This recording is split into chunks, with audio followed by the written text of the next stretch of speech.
The final word. The final I word. can't stand The that final Boss word. God, man, that Let me lie.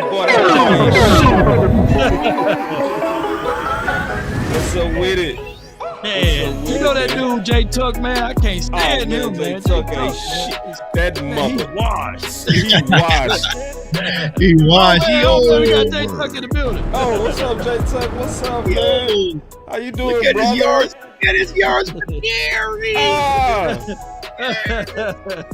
And we got the generational talent coming up, man. We finna go against, oh my God, we finna go against Calvin Johnson and Barry Sanders. It is going down.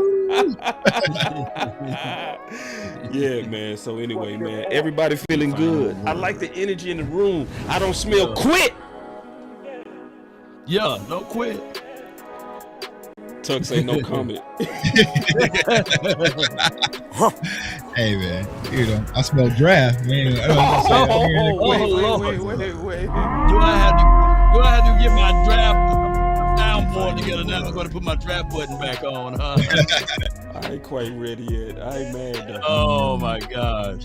But this year I'm gonna definitely tune in to you, Jay Tuck. You've been every time I'm watching film or watching tape. I'm thinking of Ivan Pace, man. I'm thinking of like guys that you done talked about. You know what I'm saying? Like, God, no, that boy Tuck was on that guy, man. Word. I enjoy it, man. That's why I really enjoy it, man. So that's why, people talking about the draft stuff and the draft content I'm about to start dropping. It's not really indicative of the Cowboys season. It's more about me, man, and where I'm trying to head for my future. So we're gonna lock in, yo. Let's get it. Let's get it, man. And also, Tuck, you talked about it as a state of emergency, man. Like, so obviously we want to hear what's on your mind in terms of the state of emergency for Cowboy Nation, man. What's on your mind? Yeah, we'll talk about it, man, here in a second, man, once the music stops. But you know what I'm saying? I just want to say that I see a lot of stuff going on, not only with the Cowboys, but just the community as a general. So I just think we kind of sometimes need to come together and use our voices in our platform and to bring some stability. Like I did a video a few days ago about, this restored order, you know what I'm saying? Restored order, but not only just for the content space. I feel like the team needs to do the same thing as well and get back to who we really are as Dallas Cowboys football. Yeah. Yep. No doubt. Law and order. Yeah, law. There you go. There it is. That's yeah. Hey, that's my button, law. That's my button, man. It fit.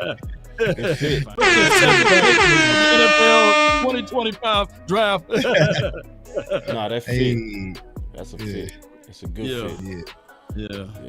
But we gonna make it. We gonna make it. Yeah. Oh yeah, no, man. We gonna make it. Yeah, man.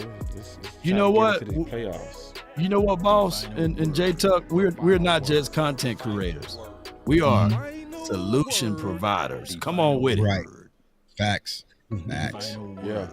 We're gonna provide some solutions, y'all. It is the way. Right. It's the only way. Whatever the only way is it? Solution-based content. I think that's why people rock with new media. We just don't talk about our problems. We talk about how we're gonna fix it or how they should fix it. I ain't gonna say what they gonna do, but how we should fix it. And I think that's what Cowboys Nation really needs right now. Oh, we should come up with something. You said solution-based content, right? SBC. Right. Come on with it. There we go. Put that on there we go. There we go. SBC time, baby. Yeah. Solution-based content, SBC. You want answers? I wish I had that button. Yeah, I got it. I just wanna run it. Wrong. Oh, hey. Hey. Oh, Hey. One more time. Yeah. I thought I had it. I guess I didn't have it. Yeah. Fumble. Maybe I just wanna run it up. Kinda check or something. I've been really in the field, let up. Yeah. I've been really in the field, let her rich, I let her feel. Lately, I just wanna run it up. Don't need no deals, I make the deal. Half a ticket to a meal. Lately, I just wanna run it up. Yeah. Kinda check us on. Lately, I just wanna run it up. count that too, count it up, count it up, count it up, count it up. Lately I just wanna run it up. Need them ones, I need them fives, need them tens, I need that change. To the safe, got blues inside. Greens and pinks, it's all the same. I still save and roll my change. Take some losses when I play, charge it to the game. I'm with L, yeah, I'm with T Black, I'm with Reverend now. I'm with Bay, yeah, I'm with Jay, yeah, I'm with Chuck and now. Still the same, not switching sides, now it's about loyalty. You switch sides off for the bag, and that's worth more to me. I mix Nike with designer, I experiment. You just rock what's on the shelf, and I'm not feeling it. Search for the one, but baby girl, it's nothing real as this. Can't trust a soul, I keep a hammer, call it too legit. I've been really in the field, love the rush, I love the feel. Lately, I just wanna run it up. I do. Mm-hmm. Yeah. I just want to run it up, man. That's all I want to do in my whole life. That's it. Yeah. Run it up. Oh, okay, Tuck, you got to put your picture up, big dog. You got to put your picture back up, big dog. Where am I? What you mean put my picture back up, bro? You got you sharing your screen. There we go. All right, there we go. There you go. There you go. You know what I'm saying? We gonna fix this thing in the air. I started it right. Cowboys. I started it right. I started it looking out right. Yeah. All right. Run it up. I'm trying to get to the film already. You know what I'm saying? Man, We're gonna get to jump on the the film. Right.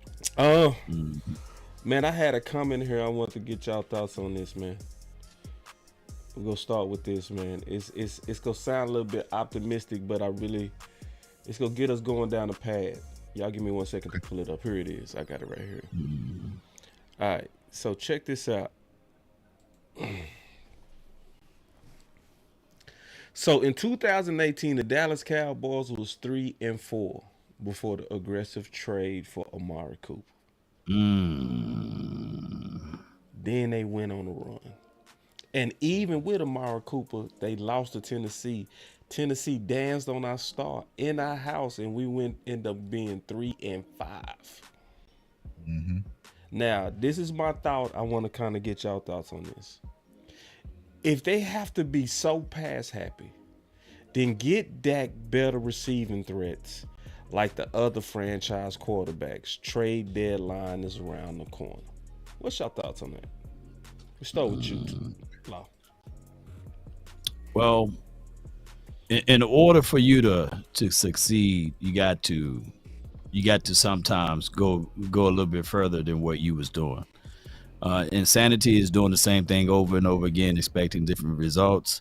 I think that the Cowboys get a little too comfortable. They operate out of comfort, and there's no growth there.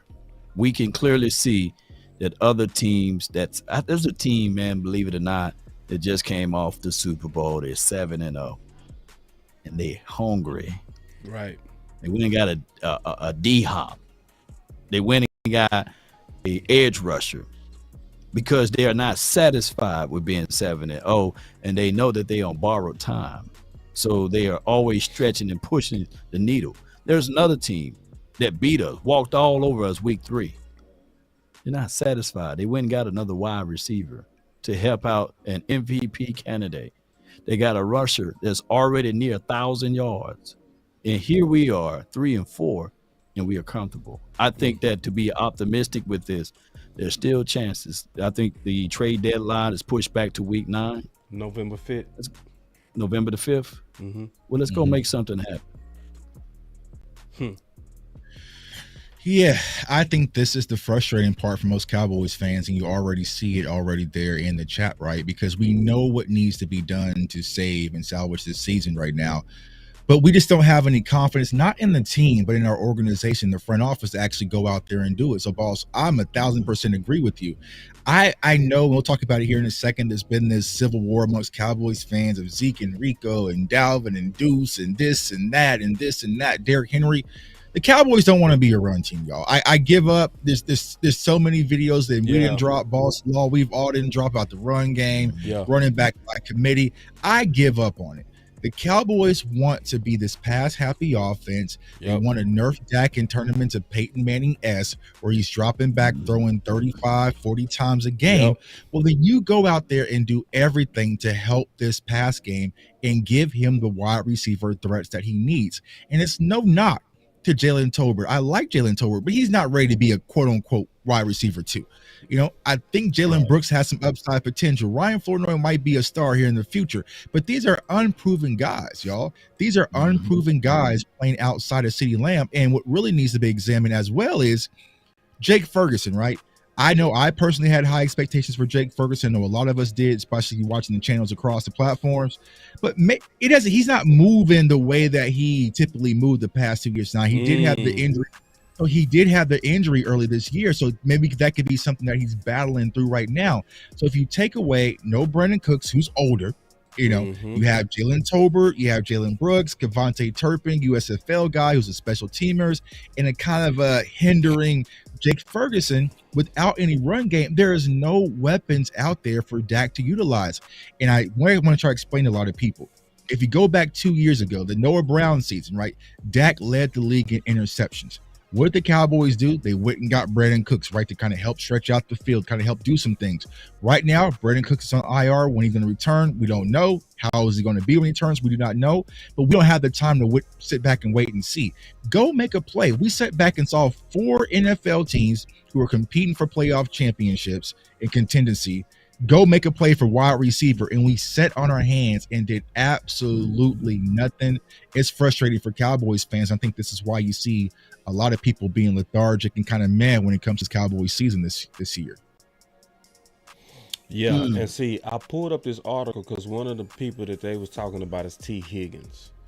And see, the most frustrating part of Jerry, remember he got into it with 105.3 The Fan. One of the most frustrating parts is when he said, where you go get the players? Right. And that same day, Amari Cooper and Avante Adams was traded. That same day, that day. And then Hopkins to the former champs a second later. So it's like, if you and I've given up too in terms of them running the ball. They've been doing too much talking and no doing on that. And this last game was the epitome of it. They was averaging a high clip early. They was in the lead early. So you couldn't use the excuse, the game got away from us, that's why we lost our balance. So if you didn't do it last game, you ain't gonna never do it. So if you're not gonna be a run team at all, then weapon up. Right. Yeah. Weapon up.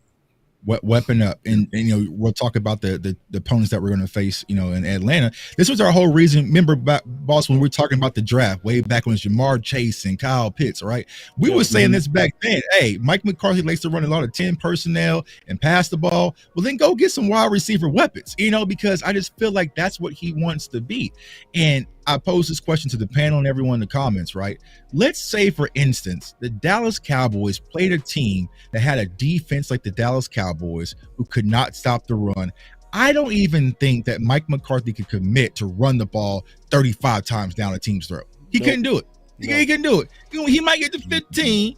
You know what I'm saying? He might push it up to a little 17, but then he'll panic, right? I just don't think that they have the mindset. This is what they want to do. But every draft season, every off season, we went and got a Tyler Guyton and a Cooper Beebe. We want to be more physical at the line of scrimmage. We ain't shown none of that. We haven't shown none of that. We are a pass happy offense. So I agree with Boss and Law. Go out there and get the weapons. We're seeing duos. We see AJ Brown and Smitty. We see Keon Coleman and Amari Cooper. We see Jamar Chase and T. Higgins. We see Travis Kelce and D Hop, and you see Garrett Wilson and Adams. You see CeeDee Lamb and nothing. And that's a problem. and that's a problem. And that's a huge problem. Yeah. But you know, who is everyone going to blame? They're going to blame the quarterback for and receiver. Yeah, and I know you had some film on them. In I forgot. The Ravens went and got a wide receiver today. They did. Yeah, they went and got Johnson. Yeah, they went and got Johnson. Yeah. That's what I was saying earlier. Yeah. They went and got wide receiver, bro. So, I mean, just because I always say this, man, just because your world stopped doesn't mean that everyone else's stopped. Just because we have injuries, just because we may have plans with Marshawn Nealon rookie's year, just because Parsons is out, D-Law is out, the world continue to spin. And the Jerry Jones don't operate like that. They look at it, yeah, it's always next man up, but you trying to compete. And when they made the statement, Stephen Jones spoke out with this earlier today or yesterday. He said, hey, we are clearly the same team from what we were last year in his mind, right? Mm-hmm. But even if we are the exact same team, doesn't mean that the other teams are the exact same team. You know, it's a competition. The league's supposed to be parity. Everybody's supposed to be 500. Every team's supposed to give you their best shot. There should be nobody that's one in whatever. You know, it's supposed to be competition throughout the NFL. And these guys, they got their jobs on the line. So that's why they're working sun up to sundown. But we get comfortable. And like I said, you can't win that way, but you can compete in that way. And I got a chance and an opportunity to talk to Big Nate Newton. And he says, man, you know, the Joneses, they do just enough to just compete. Mm-hmm. Yeah. They do just enough to stay competitive. Yep. Because they look at it, whereas if they go all the way ultra in and it falls on them, then it looks like they don't know what they're doing, right? But if they lose a lot of games, then they will have to make some changes. So they would rather be, and he said it, hanging around the rim. Mm-hmm. But when you going to dunk it, when you going to grab the rebound, right? Anybody can hang around the rim, but can you score? Right. And they won't dunk. And to pose this question, right, to Stephen Jones, this will be my rebuttal. So y'all answer in the chat. What was a better running back tandem? Rico Dowdle and Pollard, Zeke and Rico and Hunter and whoever the hell our running backs is, right? So our running back room was better last year. Would you rather have two starting offensive linemen or have Tyler Biadasz, who's been a starter since he's been a pro, and you also had Tyron Smith, who's all pro? So our offensive line was better last year. Okay, let's look at the wide receiver core. You had CeeDee Lamb, even though he was coming off an injury. You also had a Michael, you know, at the end of the day, he can go slant it out, right? He can go slant it out. And then you had Brandon Cooks, and then you had a Jalen Tolbert. So our wide receiver core was better last year. Our offensive talent was better last year, y'all, period. It was. Yeah. It was, because we have massive question marks right now. There is nobody outside of CeeDee Lamb that is a threat that a defensive coordinator really has to plan for. Think about this. In order for us to beat the Steelers, Jalen Tolbert had to have a breakout game. So if I'm a defensive coordinator, I say, okay, well, let's see if he can do it again. Yeah. Let's see if he can do it again. All right. Okay. So they will take the opportunity to take away CeeDee Lamb and force you to beat them with Jalen Tolbert, Brooks, Kevontae Turpin, Rico Dowdle, Zeke, Cooks, whoever, right? They will take that away from you. And that is the biggest reason why we're seeing all these flaws when it comes to our offense, and also our offensive line playing damn good anyway. So, yeah. So we're going to spin the topic a little bit, especially with this comment, because I've been, seeing a lot of this. You say Dak is spooked and has lost that fire. Refuses to use his legs now. Winning is no longer important to him. And that's the game. It works. Jerry could hook a fan, bro. Yeah, I mean, Jerry did come out and say, "Hey, I don't want him to run." Yeah, I don't want him to run. Basically, he, in so many words, we do know that Jerry calls the shot. He shoots the shots here, and unfortunately, people will fold to him. He's been the MK Ultra guy. There's only two coaches that went face to face with Jerry and didn't fold, and they both gone. Jimmy Johnson and Bill Parcells. I think everybody else kind of like fold into his mind, and they kind of craft plays into what he want. We had too many people. We had Patrick Creighton to speak out against this. We had Dez Bryant to speak out against this. So not everybody's lying, right? So not to say that Dak Prescott can't run, but he do. Something seems to be up with his legs, right? He throwing flat-footed, and he's not taking advantages when the opportunities are there. I think Dak is fighting through an injury right now. Yeah, and that gave me something that we need to examine as well, because someone brought that up on Twitter. Like, that's a good case because we know that we saw him in the boot. He kind of spoke about it's just for protective measurements, but he doesn't even look the same when he flushes outside the pocket, like, because typically Dak runs. But what I want to address is the comment for Victor, right? These are the narratives that we have to really just get rid of, Cowboys Nation, because it's lazy to me, right? Winning is no longer important. So y'all mean to tell me the guy that was battling contract negotiations all off season, that showed up to voluntary camp, that showed up to mandatory camp, showed up to OTA, showed up to everything, winning is no longer important to him. You have to explain that to me. Mini camp, all the dumb stuff, bullshit that he don't gotta show up to. Right, while he's battling contract negotiations. Oh, I'm sorry. So, can I add one more, bro? Go ahead, bro. Go ahead. Built a field in his backyard, meeting with the guys on his own. Right. But winning is no longer important to him. Some of y'all going to start using y'all big boy words when y'all start coming in here and talk about some of these narratives, because y'all getting fed this stuff and y'all just blindly, it doesn't even make sense, right? It doesn't even make sense when you conceptually say it out loud. When you say it, not type it, when you say it, winning is no longer important to him. The one person that shows up at Reigns Leader show, like, even think about the Ravens game, as bad as that Ravens game was, who was the one person still out there giving it full go, trying to battle back and made things close on Sunday? Still made things close. Dak Prescott does care about winning. Now, is the ankle possibly a situation? Is he being sped up, going with his progressions? Yeah, those details we can all discuss if we go through the film. But question Dak Prescott if he wanted to win, I just think that's lazy. And I think a lot of Cowboys fans can get that mind and start wanting more and want better. You know what I'm saying? So, see, another one. Dak has put football down on his priority list once he got the bag. He got the bag 5 minutes before kickoff week 1, bro. but was it not a priority? I'm asking y'all in the chat. We'll keep it real, right? This is why I wanted to come on the show. We can keep it real because something got to get aired out. Was winning not a priority when he went out there versus the Browns? Was it not a priority because he got the bag right before he played the Browns? Was it a problem then? Yeah, no, man. It wasn't a problem then. Right. So that's the problem. It's laziness. But what happens is teams and organizations like the Cowboys can feast on those types of fans who are weak-minded. No, because they're gonna buy it. They're gonna create zombies. They're gonna create those zombies. So Victor's gonna bite another zombie, and all of a sudden we're gonna look in our chat and saying people, Dak Prescott don't care about winning no more since he got paid. The one person that we've been telling to hold out, bro, don't show up. Go get your money. I know I've been saying that. Yeah, we always saying it all summer, bro. I'm not going to Why camp you and showing up, Dak? What you doing? Why you doing that? Why you doing that? Nah, bro, you shouldn't do that, bro. You risking it. That's the person that don't care about winning. Nah, I'm not buying it.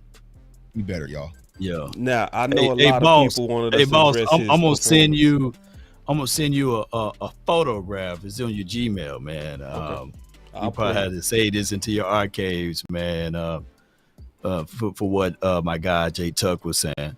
Like, it's a combination of two things can be true. Dak Prescott got to play better. We know that. But also the offensive line got to play better. Wide receivers got to run better routes. On top of that, the O-line got to block.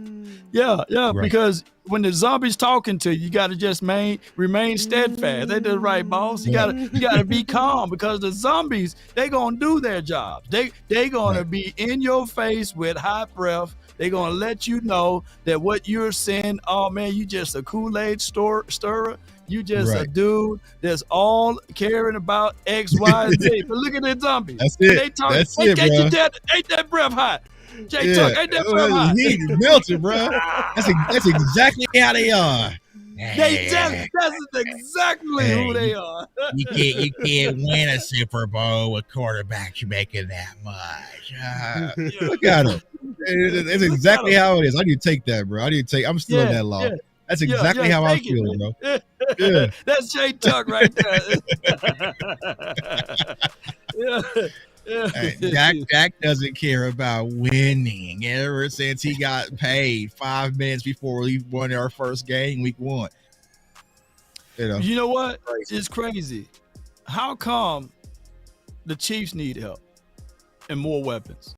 How come Lamar Jackson need more help? How come my guy, Jared Goff can pass for 85 yards? 85.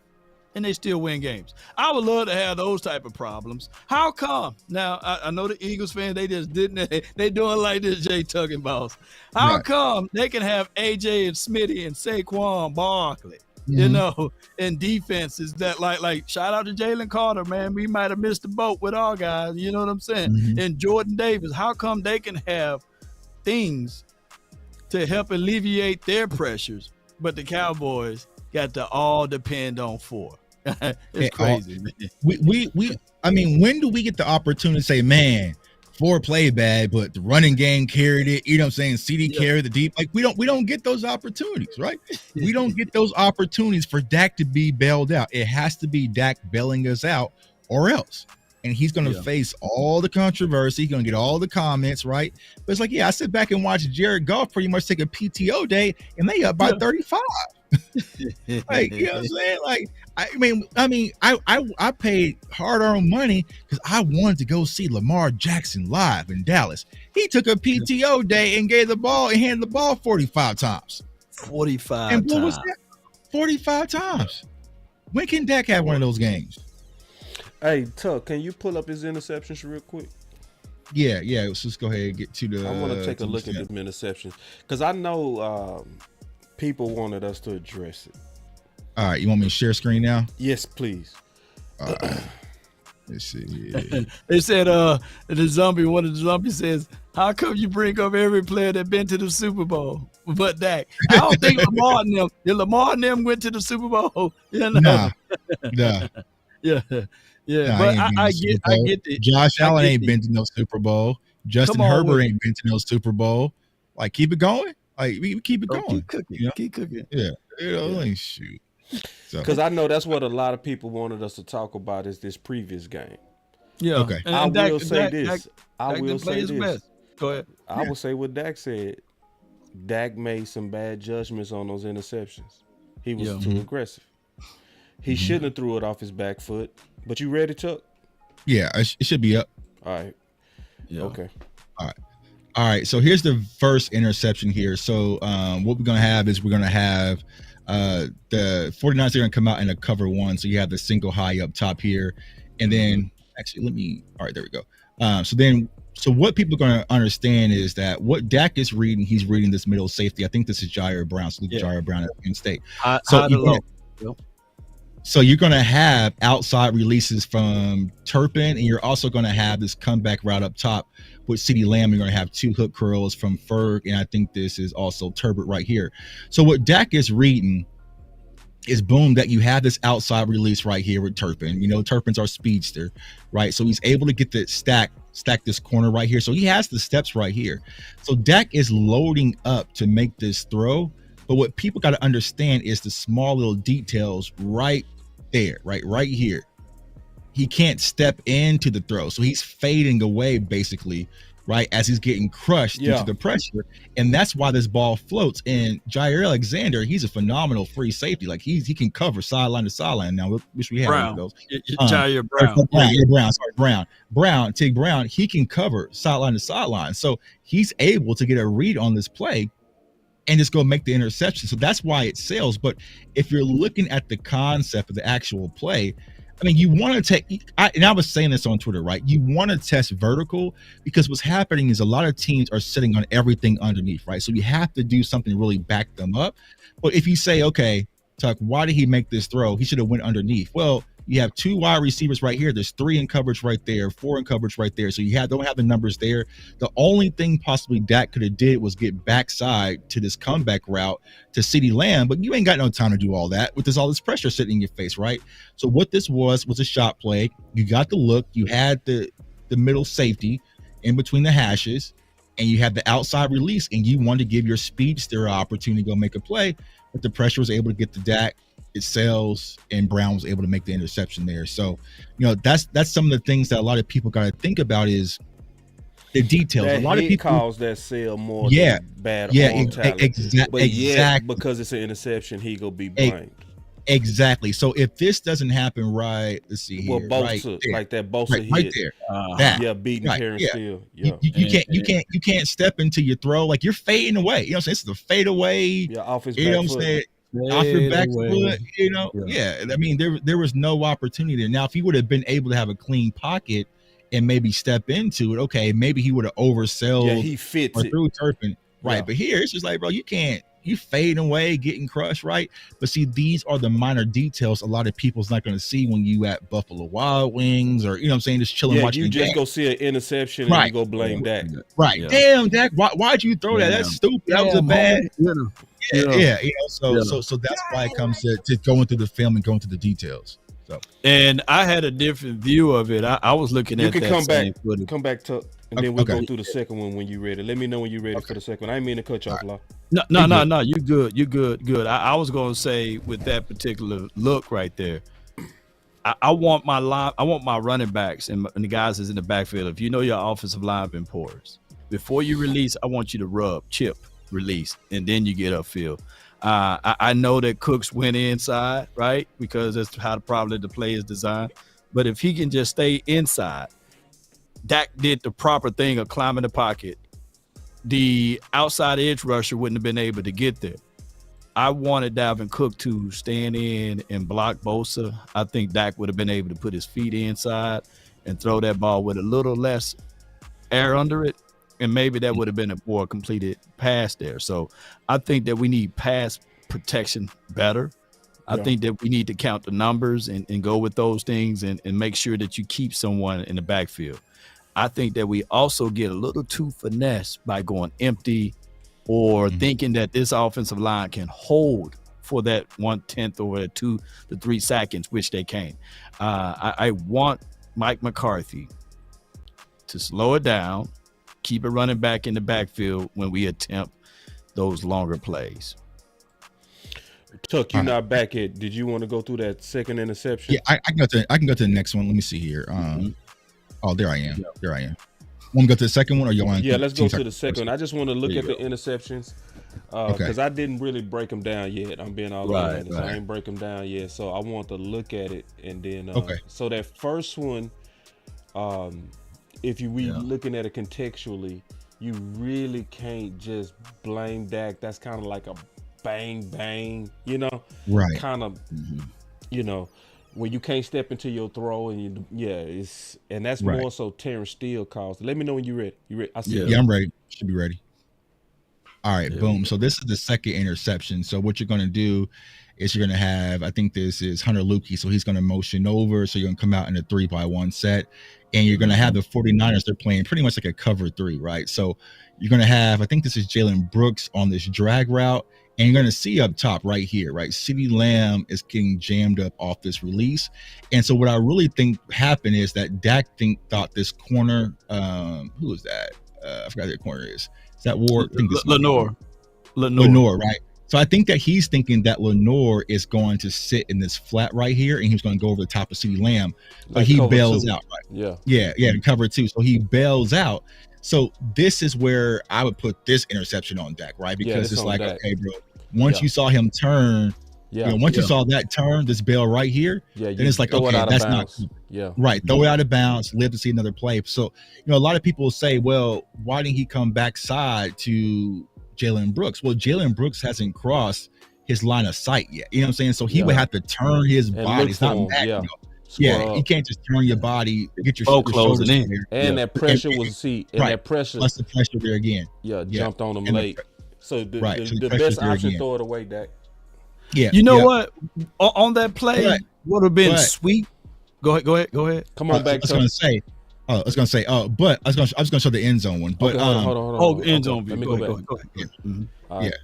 But also what I was going to say, right? This is where I say the biggest problem I see with Dak. That I agree with you, boss, because right now it's 3rd and 4, right? It's 3rd and 4, and you're just being greedy because you feel like you have to make something happen to keep these plays alive. You know what I'm saying? Because you're not really trusting your defense. But for the people saying, okay, you could have turned back and run, like, bro, like that's 91 coming downhill. You got 54 about to come take your head off. Like, It's just one of those things, the hero ball. This is what Dak has to stop doing, right? Yep. This is what Dak has to stop doing. Yep. It's this damn hero ball. But going back to what Boston Law said is, wouldn't it be nice to have a run game that can help you with that? It's 3rd and 4. You know what I'm saying? It's 3rd and 4. Maybe you come up with the concept where you can spread them out. You know, maybe go in shotgun, get a run, maybe a quick play action, draw a screen. Like, you have to mix it up, but just drawing back. And I did a film breakdown on this. And if you watch my channel, and it was so crazy, y'all, that it was like, it's exactly that. And it's like, it's crazy because I was like, anytime come on back, Dallas Cowboys. Okay, see here. Let me see. Stop it. All right, boom. You back? Anytime. All right, boom. Anytime that the Dallas Cowboys line up in a 3-by-1 open set, it was a pass, bro. Because I was charting the reps by our wide receiver. You kind of see if they were running hard, you know, because the whole Troy Aikman thing. And when I was charting, I'm like, they passing every time they go in 3-by-1 open. You know, so it's the predictability of this offense. It's a lot of things that leads up to the poor performance we're seeing, y'all. I know it's just easy to kind of blame Dak, but it's the play calling, it's the offensive line, it's the concepts, it's the spacing, it's the talent. It's just a recipe for disaster. And I know a lot of people don't want to hear that because you want a quick fix, but it's not. I swear, if you put any other quarterback in there, you're gonna have the same issues. I swear to God, you ain't lying. Or worse. Because if they start trying to force it, it's going to be what we saw with that. Right. Well, case in point, right? Who was everyone's savior and hero quarterback? Josh Allen. Everyone loves the Madden cover.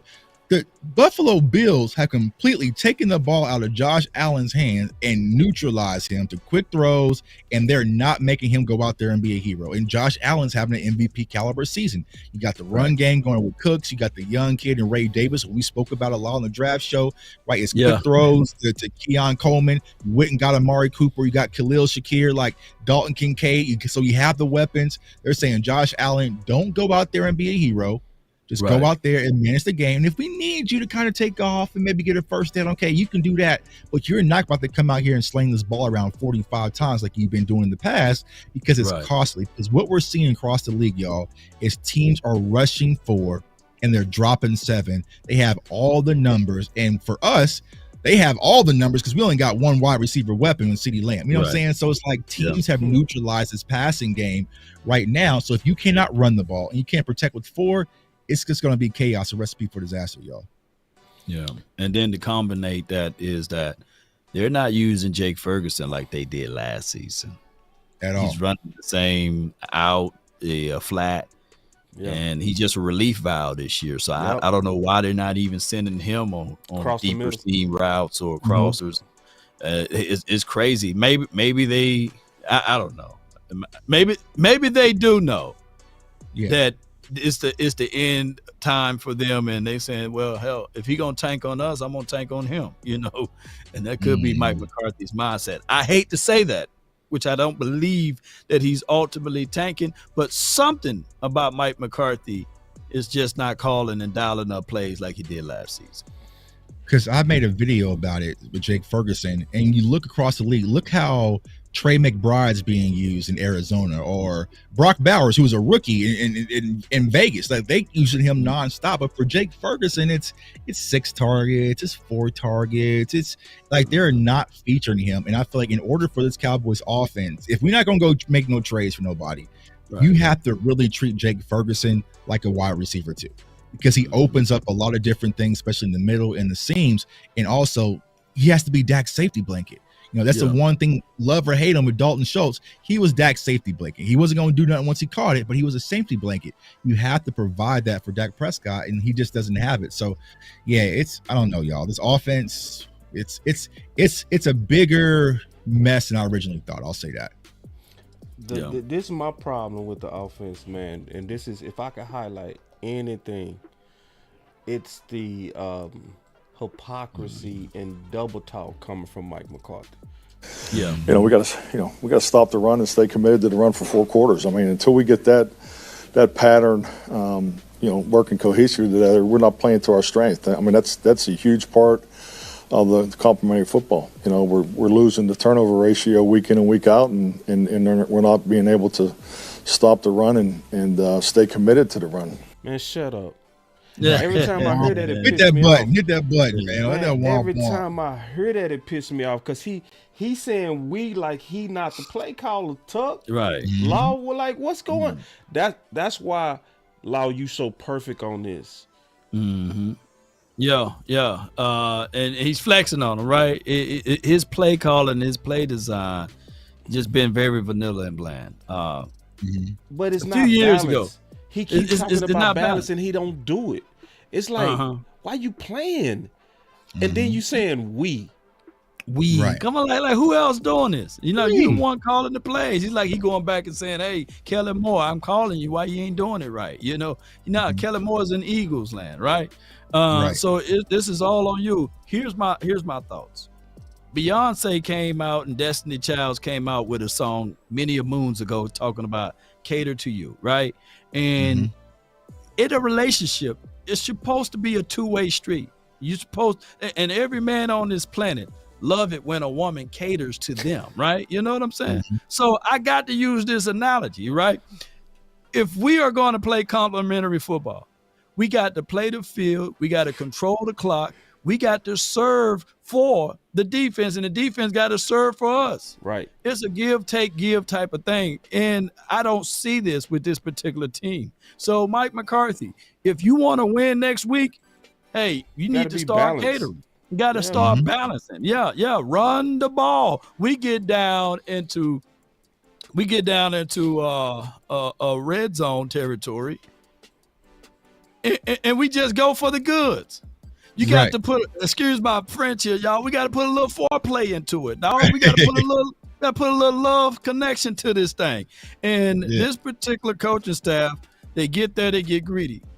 They get there, they forgot how they got there, right? And for the strange reason, what are they trying to do? What kind of point that they trying to do? Mike McCarthy got to stop lying, y'all. He got to tell the truth, man. Yeah. It's bad, y'all. That's bad. It's bad because what I'm gonna say, and boss, we talked about this numerous times, right? We know they can do it because when Dak went down, and we had Cooper Rush, and they were scared, Oh, it was Zeke and Pollard, Zeke and Pollard, So they fully nerfed the offense and got into a run game when it was Cooper Rush time. When Dak came back, for 45, we so glad you back. We so air it out. You know what I'm saying? 40 burgers. You know what I'm saying? So it's like, we know you can do it, but you're not going to commit to it. And teams are, they calling the Cowboys bluffs. And see, I get what they doing. He used those curl routes like the run game.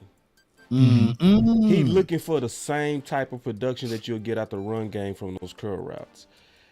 Like from a mathematical standing, it makes sense. Right. But the problem is you allowing bigger guys to tee off on your perimeter guys.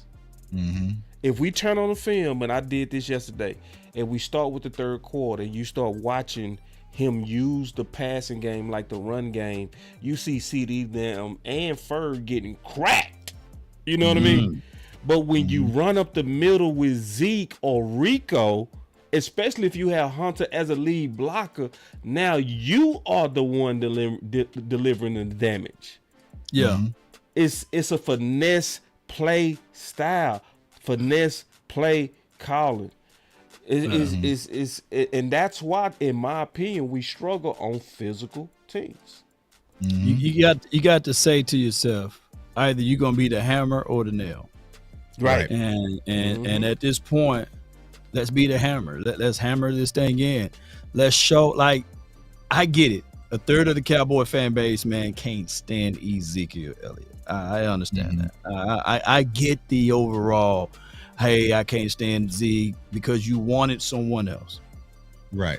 But for right now, he's the only hammer. We can think and say that, Rico can deliver that, but he don't do that. And he was out this game. He got hit with the flu, pneumonia, all of that stuff. C18 because he didn't have the 19, because he was out there shaking hands and kissing baby, so he had the C18, So what I'm saying is, why don't the Cowboys, when they got down there, you saw what benefited you the first time. damn it, how come they couldn't do and replicate that the second time? Yeah, Run the ball. Yeah, you went right away from going and attacking in the middle because they ran a screen to Ferg, and then they gave the ball to Zeke and they touchdown. Then you get to your point, Law. You get right in the red zone and you don't even attempt it. Empty. Went empty formation, bro. We're empty. Split Zeke out. Split Zeke out. Split Zeke out. Oh, ooh. You don't say what's the Drake mean? Oh, you'll say now you got me. Oh boy. Oh wow, Zeke split out. Wow. Back on my heels, you know what I'm saying? Ooh, the defense did that. They didn't expect that. Right. Yeah, it's a crazy thing. They still just dropped in the zone and got pressure anyway. You know what I'm saying? And the crazy part, and here's something that also needs to be examined, y'all. And the Cowboys want to admit this. Damn. They messed up, not in the first round last year with Mozzie. They messed up with Scoon. Our 11 personnel has drastically increased this year because we are not running 12 personnel like we ran last year. So I think we were running 11 personnel almost like 72% this season, right? So it's like we've gone away from this power run game that y'all lied to us all off season, that you brought in Scoon because you want to run 2 tight end sets and get more physical, and in these 22 personnels with Hunter Lukey, like it's all just been this lying facade, man. So I agree with what Boss is saying. Go get you a wide receiver, right? Go get your wide receiver, because just like Law said, Zeke was rolling, and I know I can just hear it. All those Zeke haters were just cringing because he looked damn good. And Mike McCarthy said, "You know what? The 49ers can't stop Zeke, but damn it, I can." He said, "I can." Yeah, the lie detector test determined you are telling the truth.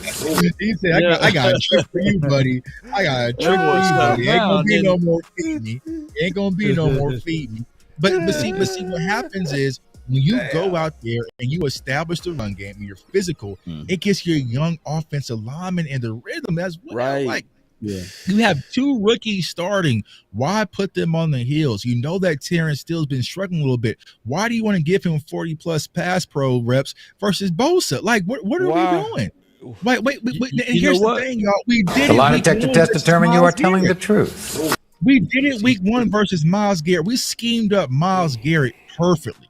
And Mike McCarthy said, "That's all I had, bro. That's it." At the end of the day, like what Shannon Sharp says, "Want you to know when you lay your head on that pillow, I gave it all I had." He gave it all he had versus he did exactly that. And Myles Garrett. That's it. Y'all can't stop him, but I can. Is when you lay your head on that pillow at night. Yeah. I gave everything I had. You're talking to Michelle, wasn't he? But yeah,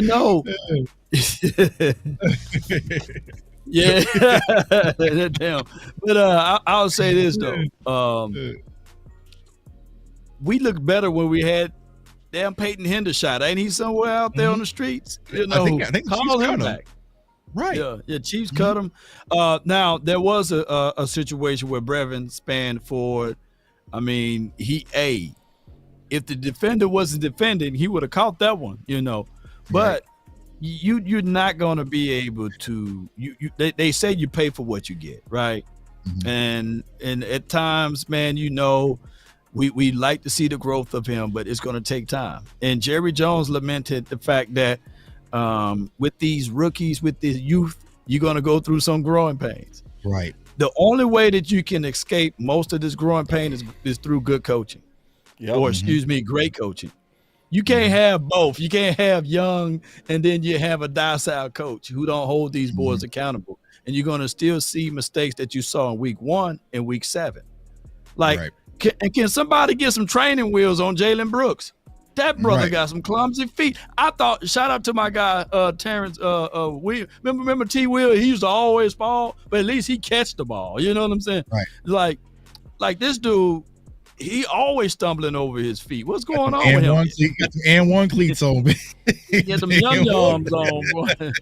And see, so that was the thing, right? When Troy Aikman was like, our wide receivers run laser routes. No, they run their heart out, bro. That's this thing. Yeah, it just looked like he got the Luigi. It's just a lack of skills. You interpreted it wrong.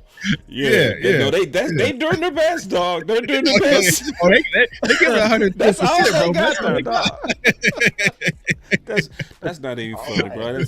We got these give up laughs. We give up laughs right now. Hey, man, you gotta laugh. Real talk though, man. It's another thing that kind of bothered me that has to be addressed, and it has to be addressed soon. Ooh, wait. You going there, huh? I'm going up right now. Yeah. See, this is the thing. We got other athletic tight ends that's coming. It ain't even just Pitts. It's Right. yeah. We listen. The film is out on Donovan Wilson. The film is out. I'm just being honest. There need to be, in my opinion, some athleticism and shoved into the safety room. It need to go from whisper. This is one of those, and this is one of those topics you can't find disagreement. You know, whenever you can find a topic to where nobody fighting, well, this one is more than likely to get done. Right. Like we actually all agree. You can't find no civil war on this topic. Right. Even Big Nate said got to Nate put said one in them out there. What? Big Nate, I got to top up that film for you, boss. Nate said he want one in Bell out there. If he said if there's any chance for the Cowboys to beat the 49ers, they're gonna have to get people that know how to tackle and willing to tackle. And he says, man, that hooker and that Dunno, they don't want to tackle. They want to hold I think he hand. got it a little bit backwards. Yeah. I think we need somebody that's athletic enough to cover. Cover too. Because Yeah. that's what killed us. He killed him in coverage. True. And we gonna see it again. Yeah. Yeah, 1,000%. And boss, you right. If we say, man, y'all need a free wine, we ain't gonna get no pushback. It's gonna be peaceful on Twitter. It's gonna be, boss, I agree. Yeah, Tuck, I agree. Yeah, Law, you right with that one. You know, we need to join hands on that one, bro. Everybody gonna join hands. We need to join hands. Let's push the low hanging fruit through. Let's forget the Zeke fight, Rico fight. That's gonna be a civil war to the end. But this right here, dog. We all agree. We all agree, and we agree. It's. I'm gonna tell you something else. We agree on. We also agree on firing Mike Solari. It's two subjects that where we all agree. Right. Yeah. Yeah. 1,000%. And Mike Solari hasn't had to step to the podium once to explain what we've been seeing. Here's how I know that Mike Solari is doing a poor job at his job as offensive line coach. We have two rookies start, and you can talk about Tyler Guyton, but for the most part, when you go back and crunch the film, split to my guy Lou Takes out there as well. He does great offensive line film. Definitely check him out. It's our veterans over there struggling, bro. Yeah. It's our veterans that can't pick up a twist stunt. It's Zach Martin and Terrence Steele over there getting cooked. Like, you know what I'm saying? So what is your mentality when it comes to coaching? And how are you being held accountable? And I just think that when it comes to Mike Solari, he has flown under the radar, and our offensive line, they're just not in sync. I don't want to hear questions or concerns like, oh, we got some young guys starting. No. You have pretty much Tyler Smith, Zach Martin, and you also have Terrence Steele. They should be playing a whole lot better than what they're currently playing right now. And it's a big red flag for this offense because we can't. It's not even just the picking up the stunts, y'all. It's the push up front. It's the sloppiness, it's the hands, it's all over the place. And I feel like, he should definitely be on the target. But when it comes to Donovan Wilson, kind of like Office Space, man, it's just like, what is it that you said that you do? You're supposed to be Donovan Hitman Wilson. So if you're not hitting, what did you say that you do? I mean, if the one reason that you would want Donovan Wilson out there is to come downhill, to come off the edge, to come and fill the gaps and help with the run defense. If you're not doing that, unfortunately, bro, you do no good because Zim likes to run the double-A gap monkey. He likes to show pressure and drop. You need athletic safeties that can turn and run. You know what I'm saying? You need guys that can turn and run. And just like Boss is saying with these athletic tight ends coming in, you can't get Donovan Wilson lined up on no Pitts, man. It's gonna be barbecue chicken all day. It's gonna be barbecue. What year this is for your boy Pitts, I swear to God, it is. J Tuck, what year this is for your boy Pitts? It's 4, right? This is his 4th season. Yeah, 4. Yeah, he blossomed, man. He look good. I mean, he finally got a quarterback that's going Kirk Cousins. Like, bro, I ain't going out like I'm gonna throw him the ball, dog. You know what I'm saying? So that's what it takes. But you line him up 1-on-1 with Donovan Wilson, it's gonna be good night. It's going to be a good night. Yeah. And here's the thing: what do you have to lose? What do you have? It's always we like our guys, and this and that, right? And you want to give all these young guys opportunity. Well, you have your most two talented young guys on the bench. Actually, I'm gonna toss in 3 because I'm gonna toss in Israel McQuamon in that equation. You got to toss in Man, Israel. You have 3 talented young guys. Where is I like our guys now? You know what I'm saying? Like, where is it? Where is it? I think that Izzy need to get out there, man. He need to get a chance this to game. He's a 4.38. He runs a 4.38. It should have been Israel or Wanye versus Kittle. Yeah. Ooh. You have. We seen Izzy do that before, right? Yes. He did We it seen in him do it against in the playoffs. First playoff game when we were at San Fran. He played that game. And then he mysteriously just vanished off. You know what I'm saying? Like, you have a guy with that size, those pterodactyl arms that can play 4.3 speed, can play safety, 4.3 kickoff speed, return, and he's on the sideline. He's on the sideline. With Wanye is almost 215 probably. He could probably get mad at me saying that, but he was a kick returner. Like, he's athletic, bro. Yeah. Why aren't you exploring this opportunity? I don't get it. Yeah. And that's on. Now we'll have open tryouts at the running back room with safeties. Everybody's good. You're good. You're golden. You know what I'm saying? We got the position. You know what I'm saying? But y'all two were locked. And you know what I'm saying? Y'all two were locked into the position. Like, I don't get it. And here's the thing: what you really have to examine is Wanye is a free agent next year, bro. So you really got to say, like, do you want to resign him, or you know what I'm saying? So what do you have? You have to see what you have. And he is far more than a special teamer, right? It's not just because, we kind of cool, whatever, bro. He is a gamer. I mean, if you go back to that San Francisco game, even the slightest on special teams of him changing the mindset, kind of, you know what I'm saying? Like, he's scrappy. You go back to the preseason games, in Vegas, him coming downhill. You need that. You need a spark plug. And right now, you can get spark plugs, but you have him sitting on the bench. And I don't understand it. I will say this, man. Change gotta happen. You can't have the level of play we having and then just say, I like these guys though. Like, somewhere change gotta happen. It's Solari, safety, running back, receive. Somewhere change gotta happen, man. You can't keep selling us that status quo is gonna work. You are truly showing true insanity. Like, this is for real. Yeah.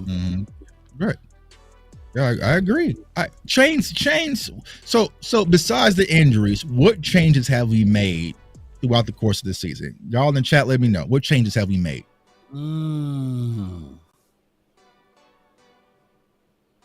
Besides injuries. Yeah. What did we change? I'm really thinking too. Don't change. We ain't changed nothing. We ain't changed nothing. You know what? We did change the running back thing. Remember, week 1 it started off with Zeke and then it went to Rico. 2, the second change we did is we was running more base patches with Clark, and then we now running more with Overshown. Those will be the only 2 that I can think of. Because they went away. So the things that were working week 1, they went away from it and they tried to get back to it, right? Because remember, we made that whole thing about why did Overshown lose all his snaps, right? And it's like, oh yeah, we messed up on that. You know what I'm saying? But what changes during these losses?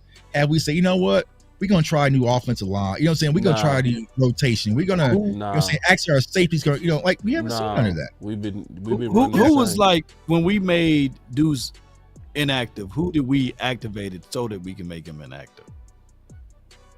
Who was that? Because he was activated for the first 3 or 4 weeks, right? And then we started. It was, I think one of them injuries did it. No, was it Ryan Flournoy? Was it Ryan Flournoy? Ryan Flournoy. Did we make him active? Was that when Cooks went down? I don't think he's active. I don't think Flo was active the first few games. Okay, he wasn't. Yeah. I think when Cooks went down, they activated. So I think that might have been the old Deuce. I don't. But nothing drastic. Nothing changed. Nothing drastic. You know what I'm saying? Nothing drastic. It said Rico Dre's changed. Yeah, that's the biggest. That's the biggest change. That's the biggest change, man. Hey, I'm too young. Hey. To be fair, I feel better now. Y'all, come on, y'all. Let me say this, man. I feel better, man. Earlier this week, man, I didn't know that you can cut them off. I didn't know you can cut off your hair and then reattach the dreads, man. I didn't know that was a thing. So when I post a video, come on, don't y'all run off on me now, man. Y'all my boys, man. But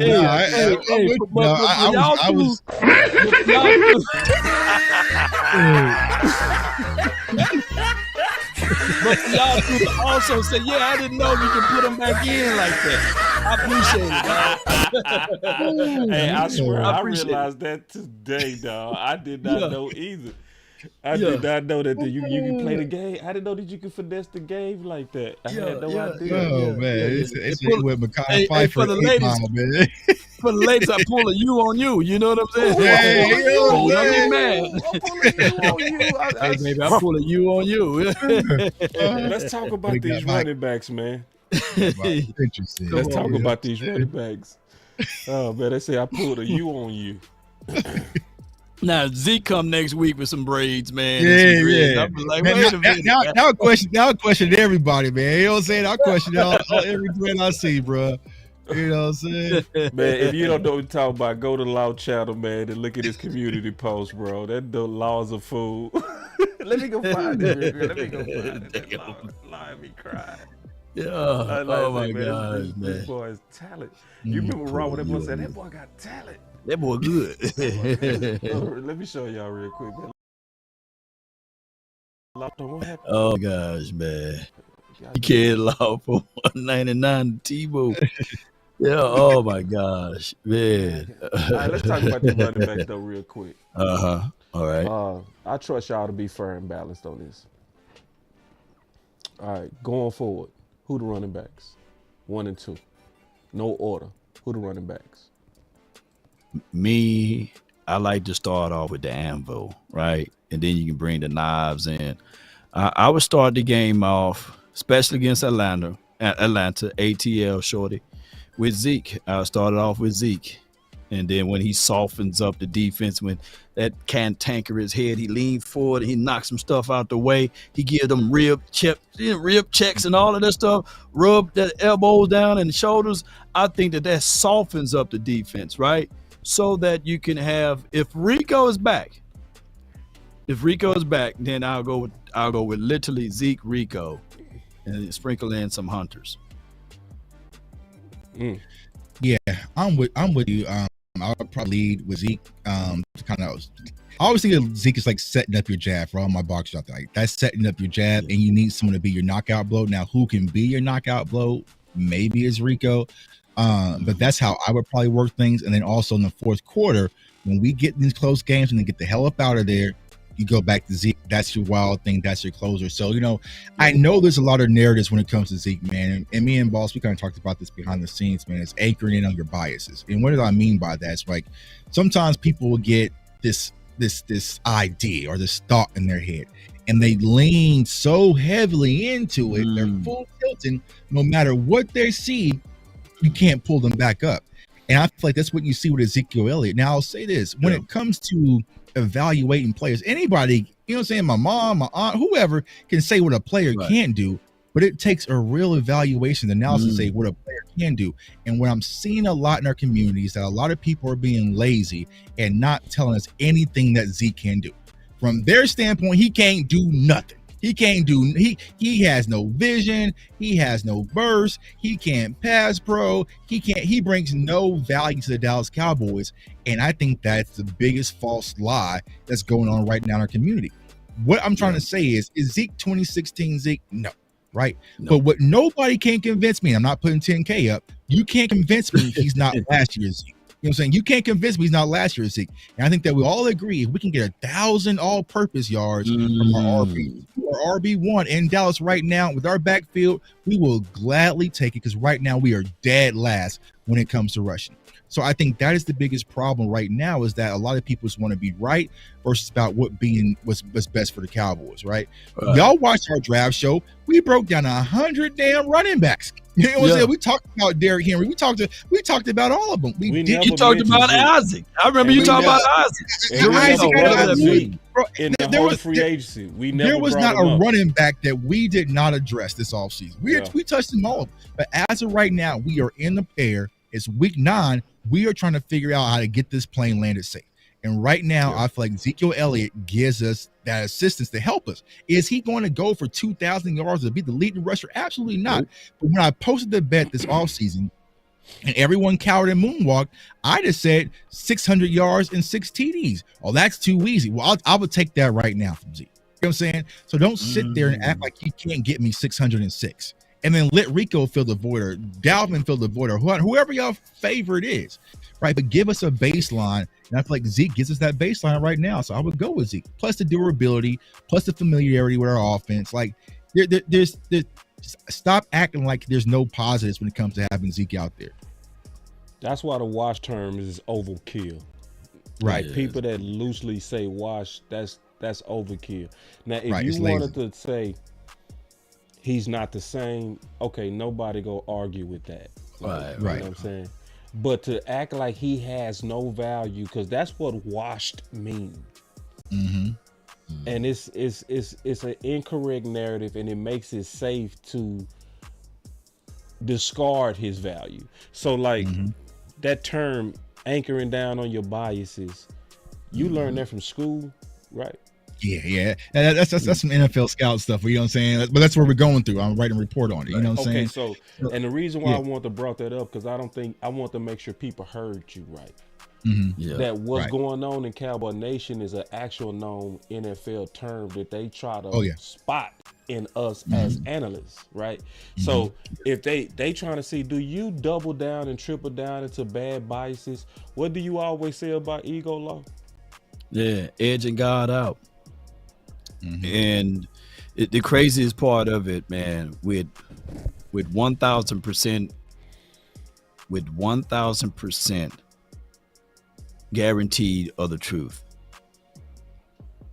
Mike McCarthy didn't want Zeke on his team. Now, Zeke was brought back to this team.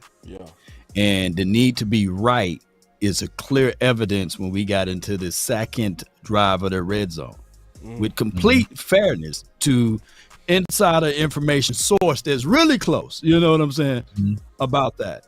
And I get it. Sometimes you may not get what you want, but the thing that you got is what you need. You see, so you just got to utilize it. I get it. You didn't want it, but at the end of the day, you just got to deal with it. Because you got to use that. Because how can people deny what you just said? Because every time Zeke got hot, they stopped using him. Every time it worked, like Zeke get you a run for 1st and 6, they stop. You know what I'm saying? Then he score in the red zone easily, obviously running behind Tyler Smith.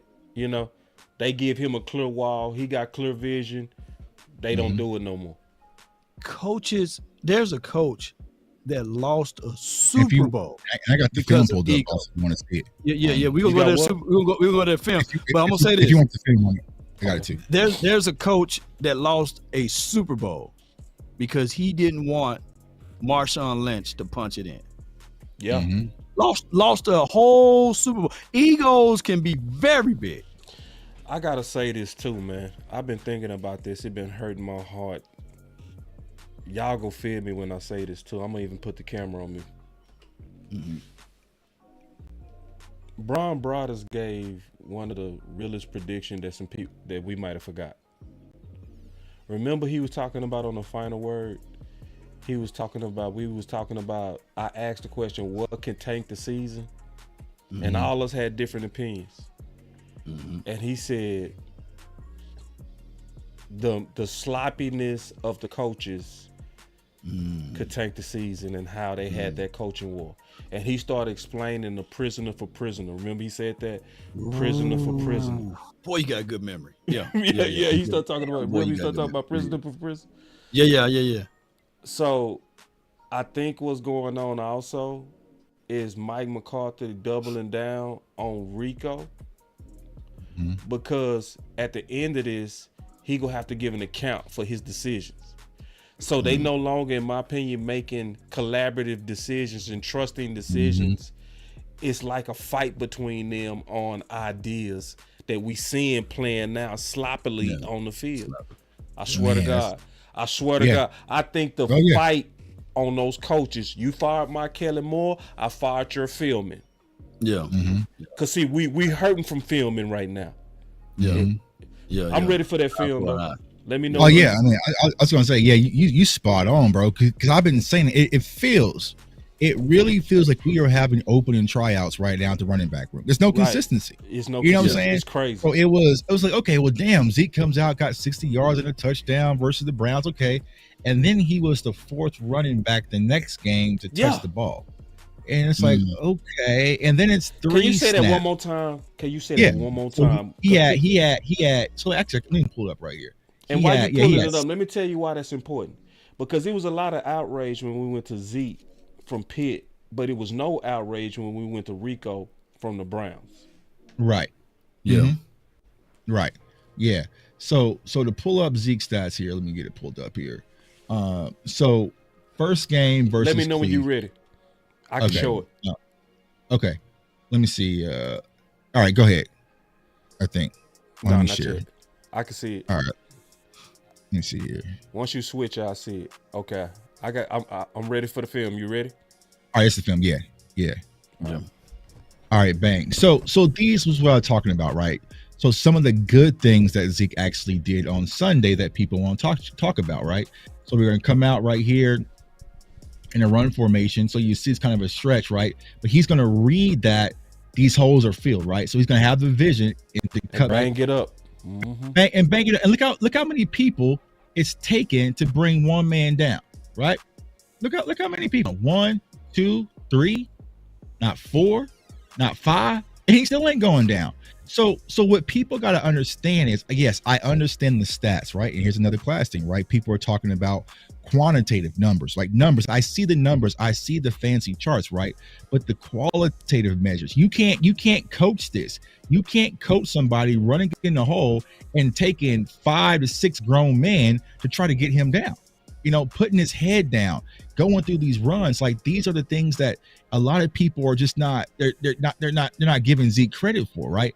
I get it. It's not the sexy runs that everyone wants to get excited for, but at the end of the day, there's no way you can tell me lining up behind Hunter Luepke and Jake Ferguson, this offensive line, and being able to run the ball downhill hurts this team. It doesn't. Can you show that power run one more time? Because I've been calling for this the entire offseason, bro. Right. I've been calling for them to put Hunter Luepke as a lead blocker like they did. And when this works, this is what I hate the Cowboys on. When this works and we get 6 yards on the first attempt, we don't do it again. Do it until they stop it, man. Until somebody get crushed and get. I want these DBs and linebackers' first step to be forward. Like 6 coming down right now. I want them to continue to do that. That's an easy 5 right there. That's 5. Yeah. You know what I'm saying? He got more than 5. He got actually 6. that's 7. That's 7. Yeah, that's 6 or 7. Yeah.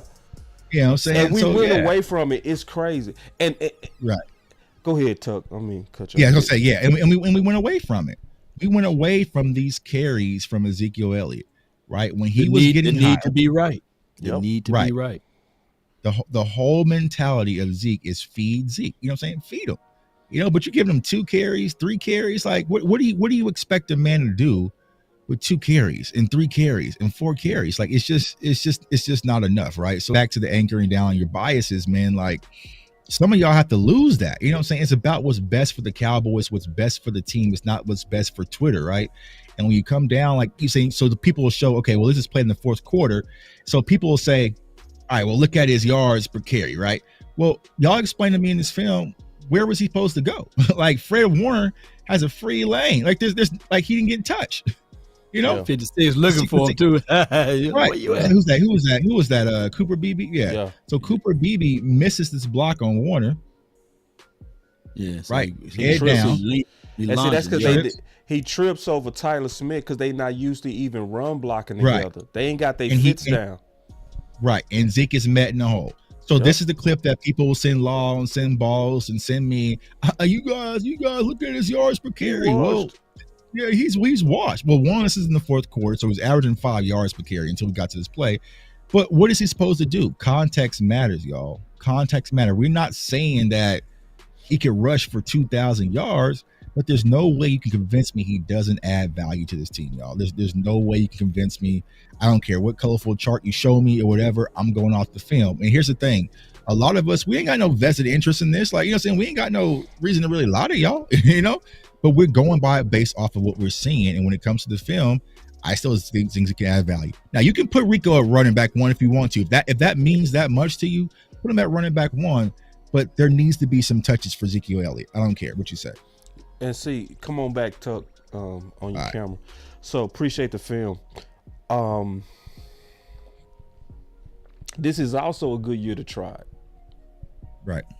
This is a good year to try because there's also so many other teams that's having success with the older running backs. So I can get to where you might not want to be the first, right? But when you're looking across and you say, well, it's working with Fat Boy Hunt. It's working with Saquon. Shit, they was calling Kamara washed for the last 3 years. I mean, it might be a resurgence of the old running backs. So hold on, boss. What was we hearing in Dallas? I don't understand why Dalvin Cook is on the practice squad. We need to make Dalvin Cook active. The nerve of you. The audacity. And I'm a Florida State fan. The audacity to sit here and say we need to activate and we need more Dalvin Cook. Dalvin Cook has been less durable. Dalvin Cook was cut from the Jets last year. Dalvin Cook didn't put up half the stats that Ezekiel Elliott put up last year, but we need to activate Dalvin Cook over Zeke. There was some of y'all lying in camp. We need to keep Royce Freeman and move on from Zeke. Royce Freeman a better where tell me, have you seen him? Where's Royce Freeman at now? Tell me. Where's Royce Freeman at right now, y'all? Someone comment in chat, let me know what roster Royce Freeman is in. He's a free man now. I'll wait. Oh shit. Still waiting. Y'all can Google it. Look at y'all time. But see, people were just so dug in. Anybody but Zeke. Anybody but Zeke, right? It doesn't matter. So y'all sitting here, he's old, he's washed. We need to activate Dalvin Cook. That's when I was Law, did you hear what Shaq said to Leonard Fournette? Maybe Leonard Fournette can come and play for the Dallas Cowboys. Come on, Big Leonard. Let Benny. That's what I was saying. It's anybody but Zeke. I get it. I get it. But what'd you say? Anchoring down on the bias. The biases. Damn. I'm gonna keep that into my back pocket, man, because I see it every day. I do see it. I see it every day. And we all got to be careful. That's why I didn't go with this in your face campaign. You know what I mean? Because I know that's out there, and I know, and I need all of us on the same page on the best idea. You know what I mean? So I don't even want it to even kind of seem like, you know, because then people go double down on it. They go triple down on it. And it's like, nah, I don't want you to have no pride in this. Let's just do what's smart. I even take baby steps, Tuck. Right. I take baby steps, Law. Let's just use them in the red zone.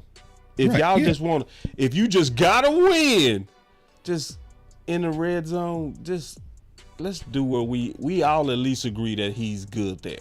Okay. And what was all the Cowboys fans saying, Boston versus Pittsburgh, and Rico fumbling that red zone? That should be Zeke. Yeah. That should be. Yeah. You know. But then all right. So let me play this real quick from the fan. I really do see that we've got the players, and we should have the players coming. Hopefully we'll get one or two of them back here against Atlanta. But I have a lot of faith in these players, and I have a lot of faith in this coaching staff. And so the big thing is that's what we've got, and that's reality. And so these players have a chance to get better. Their arrows are up, not down, and I'm talking in general here. Arrows are up, and this coaching staff is, I know firsthand, I spend a lot of time around them. The coaching staff's got their eye on the things that we need to improve on. We need to improve on communication across the board, and we can. It comes better as the season goes along. We'll get better with communication. And frankly, like all teams at this time, we'll have some players coming back that have played critical roles for us. We ought to get better. And we're 7 games into this thing, 17-game season. Let's get this thing turned around and have a storybook ending to a rough start.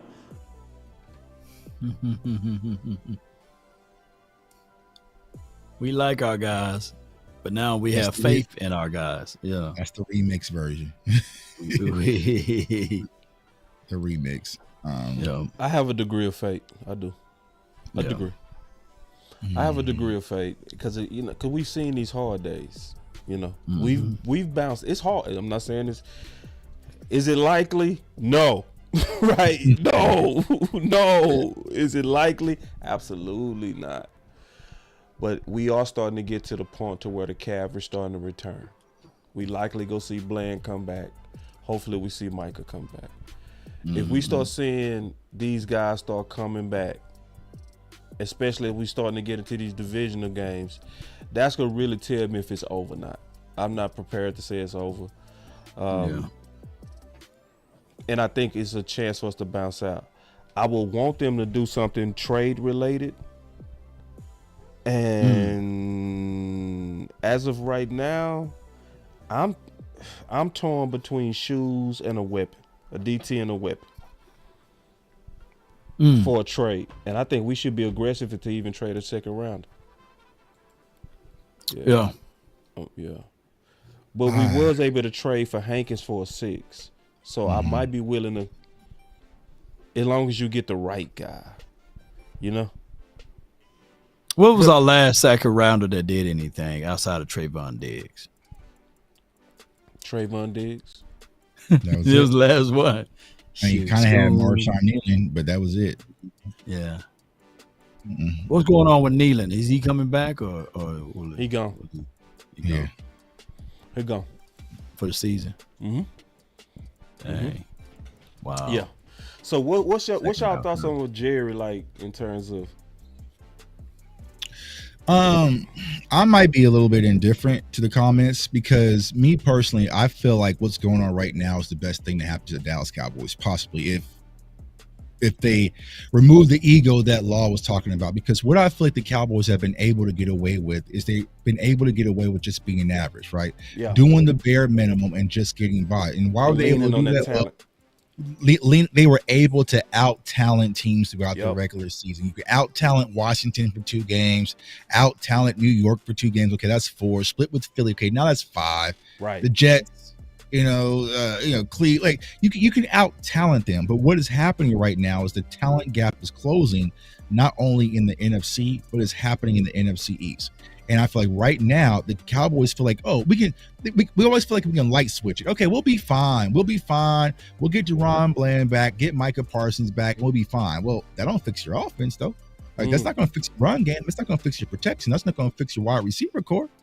So balance. I feel like that this is one of the seasons that I think with the Cowboys are going to go out there and really show, hey, maybe we're just not as talented as we think we are. We have some guys, I feel like we're very front heavy, but after that, there just isn't that second layer. And then when you add on poor coaching, you add on poor culture, you add on all these dark clouds that's been lingering over this team since the Green Bay loss, it's just not a recipe for success. And maybe this is what needs to happen for the Joneses to finally get that egg on their face and realize, all right, we got to be better. Because the way that we're doing things, isn't the way, right? We look across the board, right?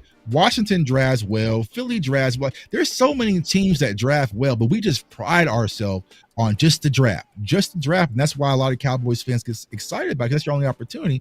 But it's more than that. You're seeing that across the board. You're seeing Kansas City, Buffalo, Baltimore. Like, you're seeing all the hell. Even the Jets ain't even winning nothing, and they still going all in. You know what I'm saying? Like, so I just think that the game is changing, the talent is closing, and I feel like this is going to finally be the season where the Cowboys can sit back and say, that average stuff y'all been kind of doing, this fake, all these versions of the Patriots way is not going to cut it. If you really want to be a contender, you have to roll up your sleeves and play ball just like the other franchises. So that's where I kind of think this is going. But I think Jerry's going to let this thing bleed out, and if we win a few different games here, get the fan base excited, all they need to kind of do is kind of keep you back on that hope train, keep them tickets still selling.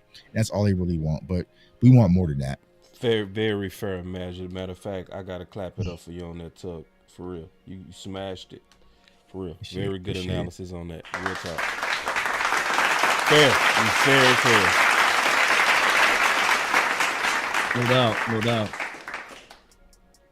Man, I can't even come back between that, man, or after that. I would just say, look, we gonna have to make something. I've seen my guy in the chat. He says, "Stop the cap. The only way this team can get better if we make a trade." And it was Action Powell. Appreciate you, bro. I would say this though. I agree. I think we need to make a trade. I think we need. I think that's the one thing that we did in 2018, right? We went and got Amari Cooper, and that would tilt over everything for us. Put us on fire. Sure did. Yeah. So, but at this time, we need two elixirs. We need one on offense and one on defense. Yeah. Well, so we got to make a two-way trade or somewhere, on this team, and because we learned a new system too, bro. Yeah. In 2018, the Dallas Cowboys were 3-4 because before the aggressive trade for Amari Cooper, then we went on a run. So and people forget that was very aggressive. That's what people forget. Right. We outbid it for him. We outbid it for him. We gave away a first when most people thought he would have went for a second. Yeah. And they was scoffing at us.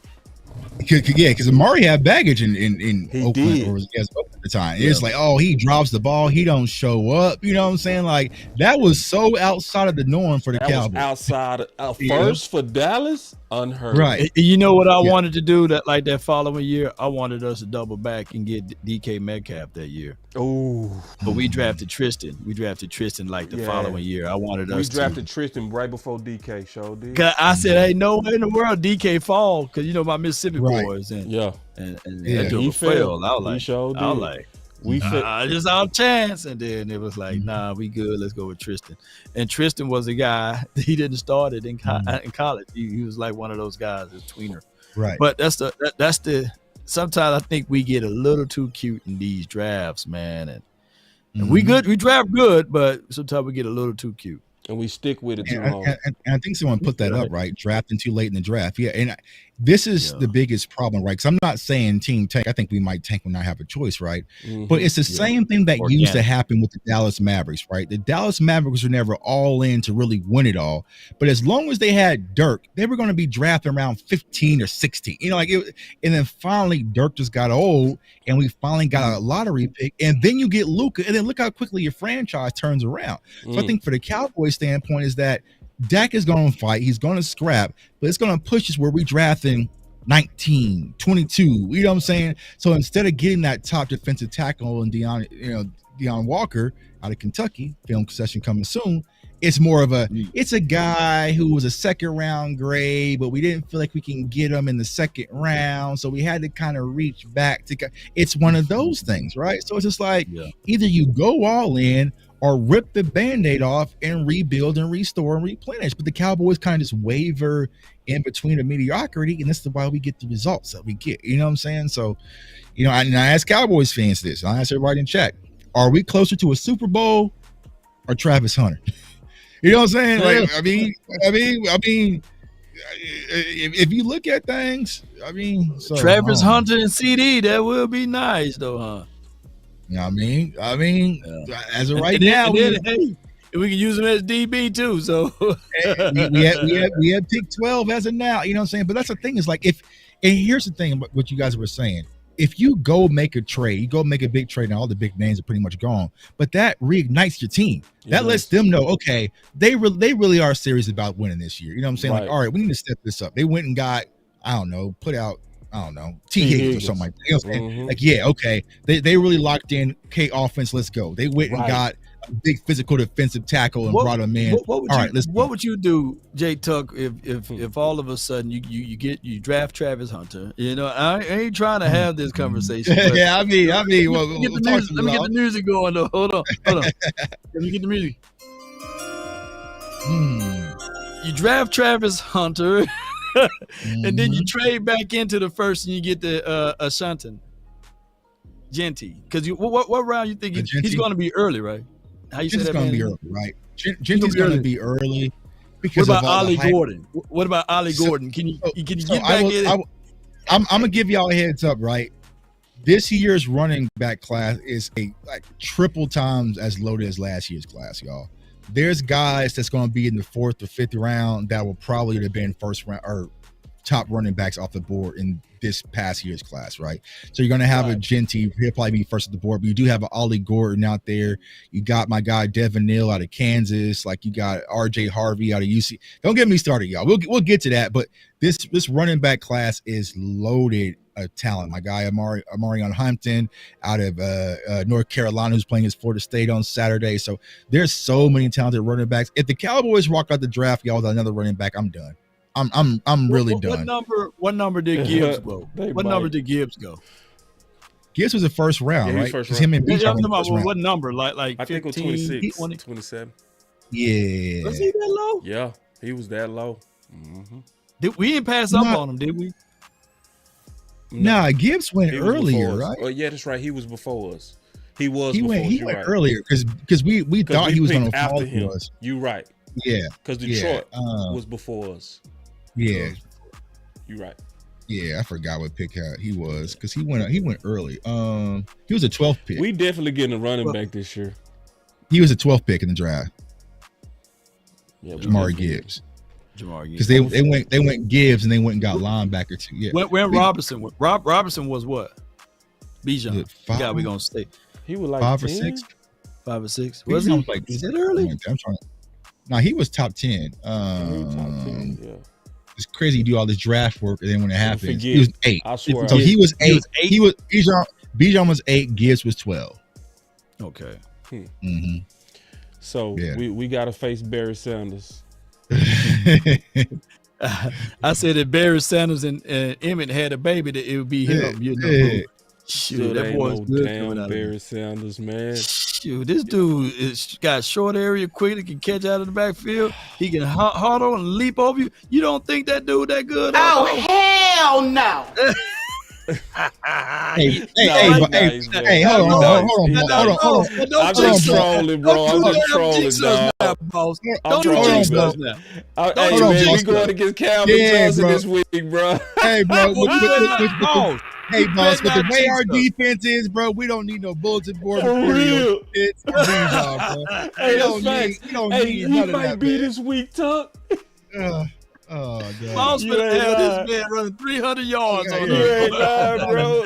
This might be the week. Mr. Robinson, bro. I give it up. Hey. Oh, man, I'm going to give my final words. I ain't going to talk about it, man. Don't even do it. Mr. Robinson, man. Hey, I put it like this. This is my final word. Ain't finna be eloquent at all. I'm not ready, nor do I want to talk about draft. I don't. Cowboys, don't make me talk about the draft before I want to. Yeah. Now, you headed that way, though. You are. With what Mike McCarthy doing, not committing to the run, if y'all not going to make no type of trades, none, if it's still going to be our guys, if you not going to even make no type of changes like Wanye Thomas, like common sense stuff that everybody agree with, after you got slaughtered at the tight end position by Kittle, you lose that game because you had no answer, dog, for a freaking tight end. So go in with status quo. I'm gonna be talking about the draft, ready or not. Here I come. That's my final word. God damn. That's a good music though. Yeah, that's music to my ears, man. Well, I'll tell y'all, we talking about draft over my channel, but it's not because, if anything, due to the Cowboys season. It's because for me personally, I'm already researching these players for class, so I might as well just put the content out, right? Absolutely. Versus waiting. But also, I want to get a jump start so that way we're not cramming in January. So we're gonna do some draft content starting this weekend. But I will say this, y'all, it's like, when it comes to me, and I think this is for a lot of Cowboys fans, is actions is louder than words, right? We're hearing all that we got to be better. We got to work on the fundamentals. We got to do this. We got to do that. Practice better. I believe in our guys. It's time for the Cowboys to go out there and just show and prove, right? We're done with the talking. And I think that's where a lot of us fans are getting frustrated. We're hearing a lot of talking and seeing zero actions, right? We're almost, 2 hours in the show, and y'all still can't name some things that we've done to change and say, you know what, we're trying to be better. And that's the frustrating part. A lot of us are married or dating. Whenever we mess up, we have to show our woman or show our man, hey, I'm doing this because I'm trying to be better. You can't just say, I'm gonna be better. I'm gonna be like, nah, you have to do something. You have to make some changes. Sick of talk.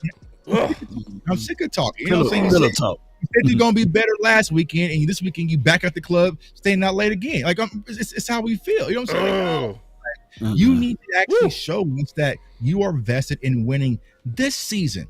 This season right now, what are you doing to show that you're all in on winning? In this, we're gonna wait, we're gonna get some guys back possibly, and we still got games left to play, bro. That's not the case. The Cowboys are gonna have to go on a significant run just to make the playoffs. So what a lot of people don't understand is, you look at the NFC North, damn near all of them are playoff teams right now. You know what I'm saying? You got the Vikings, who are damn near undefeated. You got Detroit, you got Green Bay, and Chicago Bears have a better record than us. So that's 4 teams right there already ahead of us for the wild card. You have the Commanders out here sliding everything. Philly starting to heat up. You have the Cardinals. You have San Francisco. Like, we are at the bottom of the barrel. We don't have this time to sit back and to say, we're going to wait for it to get better. It's time for the Cowboys to go out there and put out some concrete evidence and some actions behind their words and prove to the Cowboys fans that they're committed to winning this year. And thus far, they have given us no reason to believe they're going to do so. And until they do that, I'm not buying in. So that's my final word. Man, the way the NFC North is looking, like, winning 10 games, even in this division, will not save you. Right. So you got to have the sense of urgency. It's not even football weather yet, right? It's not even football weather. So we got to figure out ways to get this thing turned around in the right direction. I can tell you, we don't want to talk draft talk, but it'll be nice for us to start looking into some of these players. Because if it don't go the way we look at it, if it don't go the way Mario Hampton, running back out of North Carolina. Yeah, so we're gonna have to make sure that we win every game possible from here on out, and get dirty with it, y'all. Because at the Cowboys, by Jerry Jones saying that he had faith organically that these boys gonna get better. Hey, come on, man! I got land on the moon for sale. The way we looked in these games, we don't look like we're improving. And even though he said the arrow is going up, it's going to take some time, y'all. And we still got youth coming back. It's not like we got old people coming back with wisdom and understanding of the game. So shout out to Michael Parsons. Shout out to Trayvon Diggs.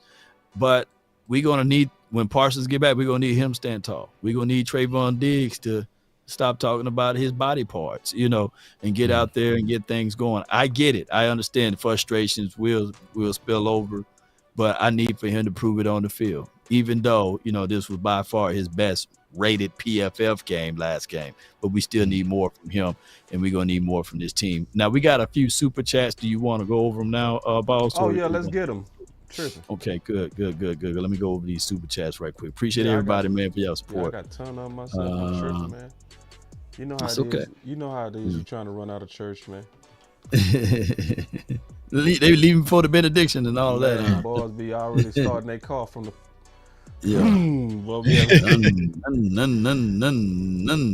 My boy you go first while I pull up mine. Because we draft so late in every round, it hurts talent. Yeah, it absolutely hurts talent. It does.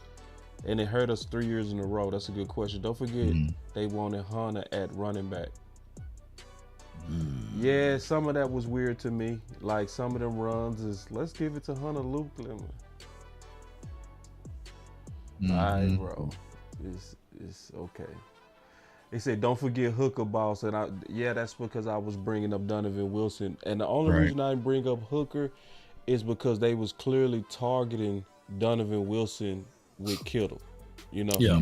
So I didn't want to talk about his coverage unless I saw him personally getting beat. You know what I mean? That's why I singled out Donovan Wilson, because they was singling out Donovan Wilson with Kittle. So my boy say, so Josh Allen is a game manager now.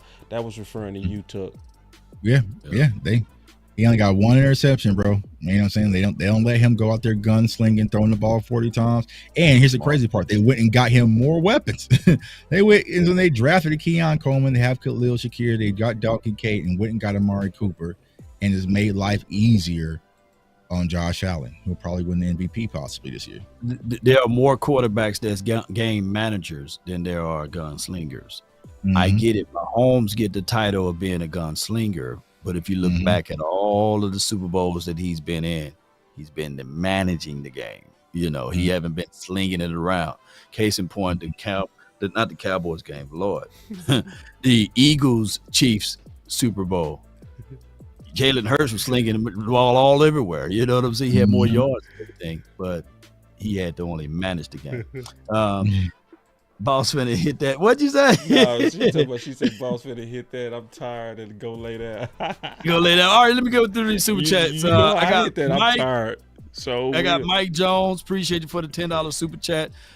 He didn't leave no comment. He just showed some support. Appreciate you, Mike Jones. I got D Park. He says, for the $5 support, he says, we rely on Dak when he has Lamb, special team players, and McCarthy play calling is bland. Green Bay players have said the same thing years ago. So he's echoing way back in 2013, 14, 15, etc. Yeah. Banks for the $199. Zeke wouldn't start for 31 other teams. All right. So a disclaimer. Take it how you want. Teams that's been actively seeking Zeke, they offered a trade, but his agency declined. Well, Belichick interceded and I wouldn't even tell him, bro. Don't even tell him. Don't even tell him, bro, because you can tell him anyway. I'm gonna be honest with you. Okay, it's about 4 or 5 teams. I know you telling the truth on, but they will still say you lying on it. You say I'm lying. Okay, all right. Well, hey, it's crazy part. I ain't even talked to Law about that, but that's 1,000% true. You know, it's 1,000% true. Yeah. It was a team that really wanted him. They wanted to put him in a situation, and but neither here nor there. No need to beat up a dead horse, I guess. Yeah. All right. So, but shout out to you, man. Thank you for shooting that super chat over, man. You know, maybe I go give me another cup of coffee. The Omega Music says for the $5 support, it may not happen, but it's possible for the Cowboys to trade for T. Higgins since he's in his last year of his contract. Could be possible, but you know they don't want to pay no money. They say they got their Higgins at the house. His name is Jalen Brooks. You know, Jalen Brooks. Jalen Brooks is their version. They going off on me, man. Yeah, man, you do got the slants over there, bro. Man, I got those slants, bro. Zombie, I'm talking. Y'all tripping on you gotta go. You gotta put the clear views on. Man, I got Zombie. Zombie BBL Drizzy, Cowboy Lover for the $10 support. He says, I like how Nate Newton said the ladies will get tired of you telling you that they love them, yet you love them, and when you only saying it not to put into work. Scripture says faith without works is dead. Come on, hit me with the scripture. Come on with it, man. Appreciate you. Zombie with the $10 support. And now we got another $10 super chat from Too Cool. He says all of the Cowboys or content creators were saying, pay Dak. With the product that Dak has displayed, wouldn't you pay him $60 million at the end of the year? And if he wasn't paid now? So here's my thoughts with this.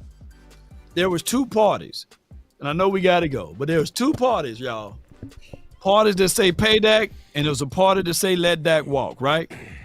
The party that I believe that said pay Dak, they wasn't saying wait until the day of the first week of the Cleveland Browns to pay him. Right. We wanted to pay him early because you could have saved $20 to $25 million on the cap space. Yeah, and you would have had enough money and more resources to go out there and get a Henry if you wanted him. You could have went and got some move with some trades on some wide receivers. You could have got a whole bunch of stuff, you know. Put that graphic up, boss. Put that graphic up. That zombie graphic up, boss. Yeah, with that zombie. Yeah, I got it, bro. The zombie got him. Yeah. You had to change it. Hey, so Too Cool double back and put another $2 in the chat, man. He says, Big Game James, Dak and Jerry hurt the Cowboys. He said Big Game James were right. He said Dak and Jerry hurts the Cowboys, you know. And $5 super chat from Terminal. Boy, they donate today, baby. They donating, boy. Terminal VA says $5. He just sent $5 for the support. And last but not least, Too Cool again with 3 super chats, man. Appreciate it, Too Cool.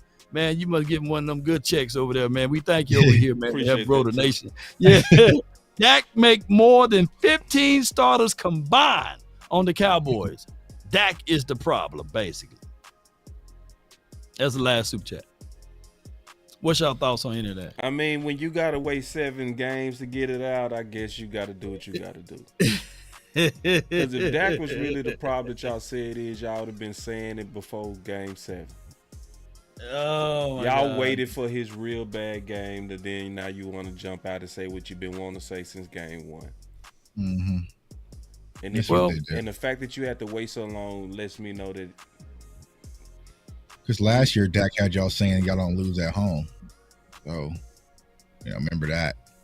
Or Dak should have been the MVP and all. Yeah, we ain't got time for all that, bro. My Yankees. Got no time for that. I ain't got time for all that. My Yankees is I'm balling. gonna hit the button on these balls.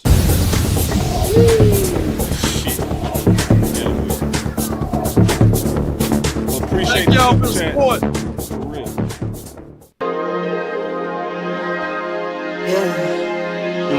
Yeah, I just wanna run it up. Kinda check or something. I've been really in the field, let up, yeah. I've been really in the field, let her rush, I let her feel. Lately, I just wanna run it up. Don't need no deals, I make the deal. Half a ticket to a meal. Lately, I just wanna run it up. Yeah. Kinda check or something. Lately, I just wanna run it up. Count that too, count it up, count it up. Lately, I just wanna run it up. Need them ones, I need them fives. Need them tens, I need that change. To the safe, got blues inside. Greens and pinks, it's all the same. I still save and roll my change. Take some losses when I play, charge it to the game. I'm with L, yeah, I'm with T Black, I'm with Reverend now. I'm with Bay, yeah, I'm with Jay, yeah, I'm with Chuck and now. Still the same, not switching sides, now it's about loyalty. You switch sides off for the bag, and that's worth more to me. I mix Nike with designer, I experiment.